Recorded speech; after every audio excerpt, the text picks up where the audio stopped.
મોરબીમાં હાલ ઠેર ઠેર માતાના મઢ જતા પદયાત્રિકો માટે સેવા કેમ્પ ચાલી રહ્યા છે.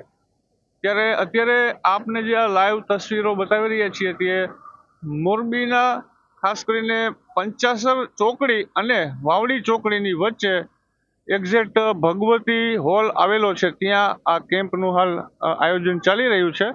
તો આ કેમ્પમાં પદયાત્રિકો માટે કયા પ્રકારની સુવિધા અને વ્યવસ્થા મળી રહેશે તેની આપણે માહિતી મેળવીશું.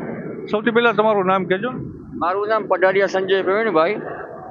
નીતિ વિજય સેવા કેમ્પ અમે છેલ્લા 32 વર્ષથી અમારો કેમ્પ ચાલુ છે.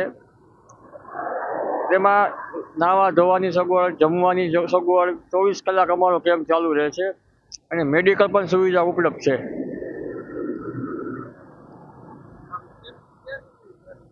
અમારો કેમ્પ 7 દિવસ ચાલુ રહે છે. આવતીકાલ છેલ્લો દિવસ છે અમારો. તો આવતીકાલે આ જે કેમ્પ આપને બતાવી રહ્યા છે નીતિ વિજય સેવા કેમ્પ, કે જે છેલ્લા ઘણા વર્ષોથી માતાના મઢ જતા પદયાત્રિકો માટે વિશેષ સેવા આપી રહ્યા છે અને આ હાઈવેના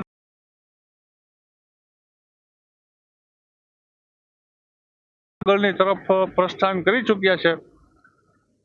આવતીકાલે વધુ આવા કેમ્પના સમાચારો જોવા માટે ખાસ જોડાયેલા રહો અમારી સાથે અને જોતા રહો the press of India news.